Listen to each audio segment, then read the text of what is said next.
Voltamos com a notícia de frente. Vamos conferir agora, eu não sei se é um trecho ou se é ele na íntegra, o pronunciamento do presidente Jair Bolsonaro de ontem. Vamos lá. No momento de uma nova variante do coronavírus, que infelizmente tem tirado a vida de muitos brasileiros. Desde o começo eu disse que tínhamos dois grandes desafios, o vírus e o desemprego. E em nenhum momento o governo deixou de tomar medidas importantes, tanto para combater o coronavírus, como para combater o caos na economia, que poderia gerar desemprego e fome. Quero destacar que hoje somos o 5º país que mais vacinou no mundo. Temos mais de 14 milhões de vacinados e mais de 32 milhões de doses de vacina distribuídas para todos os estados da federação, graças às ações que tomamos logo no início da pandemia. Em julho de 2020, assinamos um acordo com a Universidade Oxford para a produção, na Fiocruz, de 100 milhões de doses da vacina AstraZeneca e liberamos, em agosto, 1 bilhão e 900 milhões de reais. Em setembro de 2020, assinamos outro acordo com o consórcio Covax Facility para a produção de 42 milhões de doses. O primeiro lote chegou no domingo passado e já foi distribuído para os estados.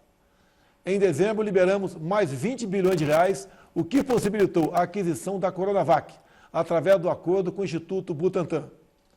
Sempre afirmei que adotaríamos qualquer vacina, desde que aprovada pela Anvisa. E assim foi feito. Hoje somos produtores de vacina em território nacional. Mais do que isso, fabricaremos o próprio insumo farmacêutico ativo, que é a matéria-prima necessária. Em poucos meses seremos autossuficientes na produção de vacinas. Não sabemos por quanto tempo teremos que enfrentar essa doença, mas a produção nacional vai garantir que possamos vacinar os brasileiros todos os anos, independentemente das variantes que possam surgir. Neste mês, intercedi pessoalmente junto à fabricante Pfizer para a antecipação de 100 milhões de doses, que serão entregues até setembro de 21. E também com a Janssen, garantindo 38 milhões de doses para este ano. Quero tranquilizar o povo brasileiro e afirmar que as vacinas estão garantidas. Ao final do ano, teremos alcançado mais de 500 milhões de doses para vacinar toda a população. Muito em breve retomaremos nossa vida normal. Solidarizo-me com todos aqueles que tiveram perdas em suas famílias. Que Deus conforte seus corações. Estamos fazendo e vamos fazer de 2021 o ano da vacinação dos brasileiros. Somos incansáveis na luta contra o coronavírus. Essa é a missão e vamos cumpri-la. Deus abençoe o nosso Brasil. Bom, 2 pontos extremamente positivos nessa fala do presidente Jair Bolsonaro. Sim. Vacinação em massa. Aleluia. Como? Postura? A postura Sim. de um presidente. Não. Isso vacinação em massa. Foi o que o presidente Jair Bolsonaro defendeu. Aleluia. O outro ponto, assim, espetacular na mudança de postura. O presidente Jair Bolsonaro, né, se solidarizou com as quase 300 mil famílias que perderam seus entes queridos nessa pandemia do coronavírus. Eu só chamaria atenção para um outro ponto. Lúcio, está vendendo Só tão bem. para um ponto, né? Ele podia ter falado também, olha, uma pena que nesse mês aí diminuiu em 10 milhões a nossa previsão de vacinas. Não é isso? Teve uma diminuição aí, não é isso?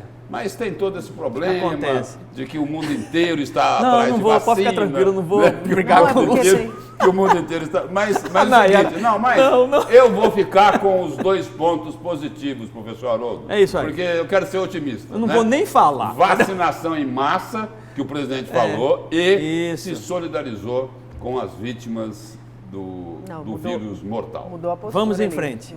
Mudou. O Centrão já colocou a digital dele aí, né? Entendeu? Olha, precisa mudar, presidente. Precisa mudar porque baixa a bola. Coisa tá feia. Vamos para o seu destaque, Lúcio? Bom, o meu destaque aqui não é vacina, é oxigênio, né? A Justiça Federal aqui de Mato Grosso, né? Até pelos alertas que ocorreram, né? Por exemplo, na segunda-feira, o jornal A Gazeta, o portal Gazeta Digital, trouxeram um alerta de uma empresa, né? Me parece que a empresa Dois Irmãos?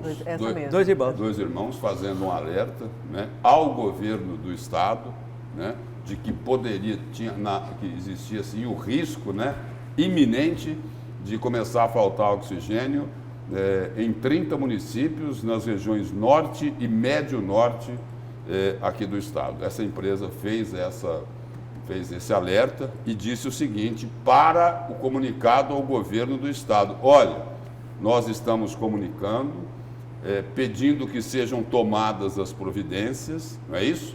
E, caso contrário, nós tomaremos as medidas judiciais cabíveis. Essa foi a posição dessa empresa fornecedora, e alegando o seguinte: olha, atrasou porque teve um problema aí, uma mudança na logística de transporte. Era lá em Cubatão, em São Paulo, e passou para Santa Cruz, lá no Rio de Janeiro, e não tinham mais caminhões, né? Então estava atrasado, e aí a informação é de que o próximo carregamento do cilindro de oxigênio só chegaria em Sinop amanhã, dia 25, quinta-feira, né?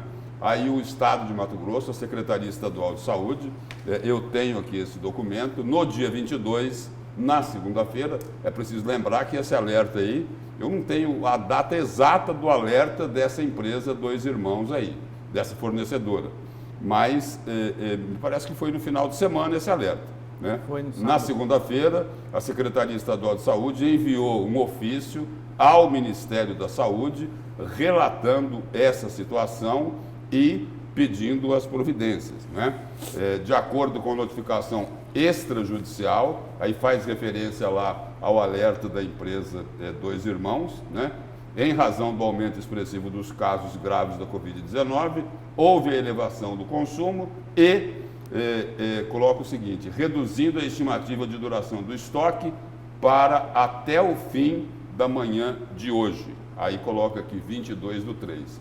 Esta correspondência ao Ministério da Saúde foi feita na segunda-feira, dia 22/3, e coloca também o seguinte aqui, de que na segunda-feira ia acabar o oxigênio. Foi no mesmo dia que foi enviado este ofício aqui ao Ministério da Saúde, solicitando aí as providências diante do risco iminente do desabastecimento de oxigênio, com a necessidade do urgente aporte e para a condução estratégica para fins de estabelecimento de ação preventiva a esse problema aqui, que não é outro senão o risco da falta de oxigênio. E aí a Justiça Federal determinou nesta terça-feira que a União forneça imediatamente logística adequada pelo meio mais rápido, considerando a urgência do caso, a quantidade suficiente de oxigênio medicinal aos municípios de Mato Grosso.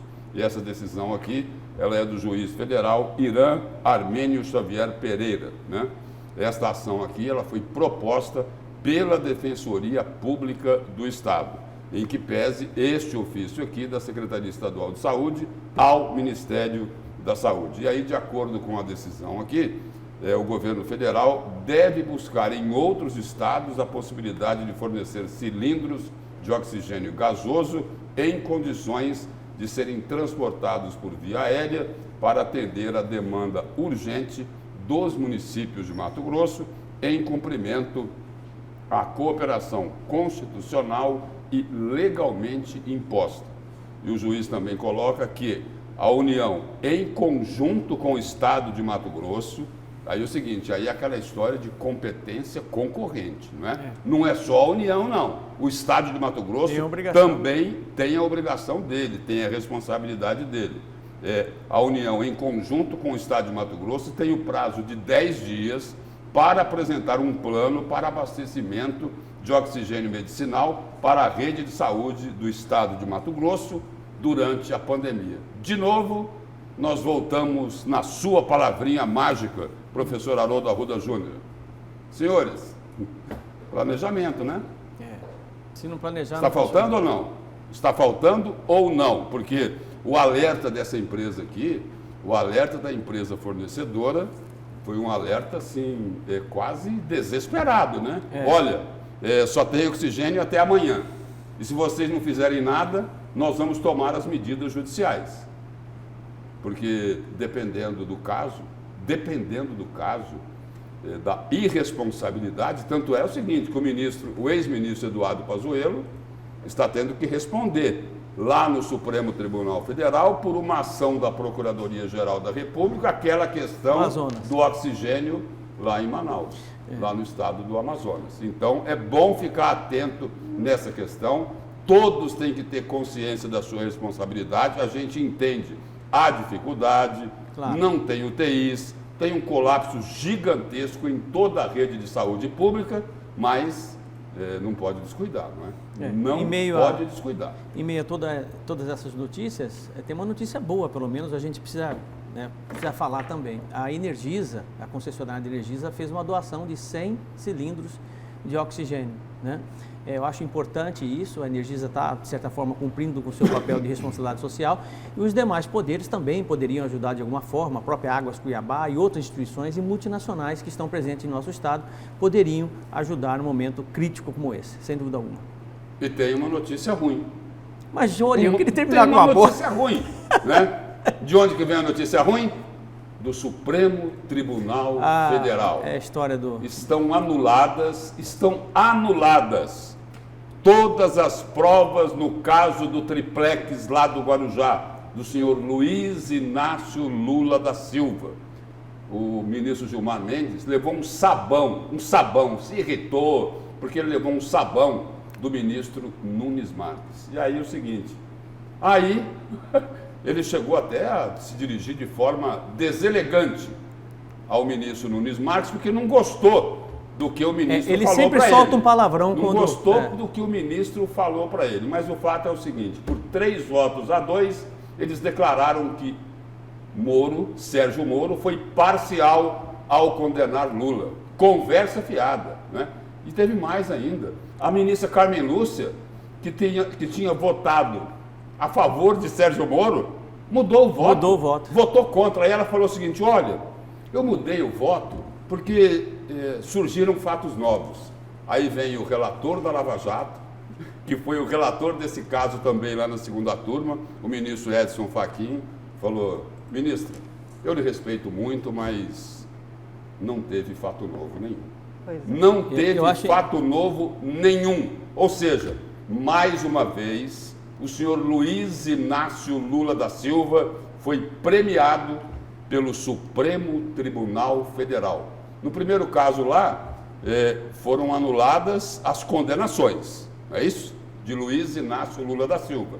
Agora, anularam todas as provas no caso do triplex do Guarujá. E aí? Tem aplausos aí em cima? Como que é? O Tony Moreno tem aplausos? Não, mas não merece. Não, aplausos não. Não merece. Tem vaias, vaia, né? Tem vaias? É isso? Merece vaia.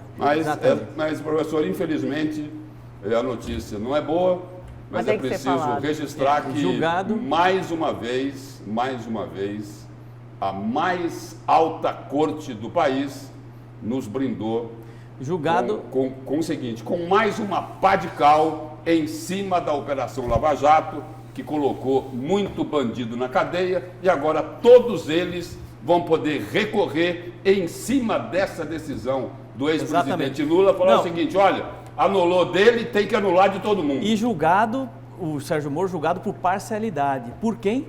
Por juízes no Supremo Tribunal Federal, colocados pelo Lula, entendendo? Inclusive, alguns que advogaram pelo partido do Lula, entendendo? Pior do que isso, usando provas obtidas de forma ilegal, que ninguém sabe se no hackeamento que foi feito, se o diálogo foi exatamente aquele que os ministros se basearam para jogar mais uma pá de cal na Lava Jato. Gente, vamos então. Bom dia, Haroldo. Bom dia a todos. Bom dia, Lúcio. Bom dia. Bom dia, gente. Você fica agora com as notícias do Brasil e do mundo no Fala Brasil. Tchau, até amanhã.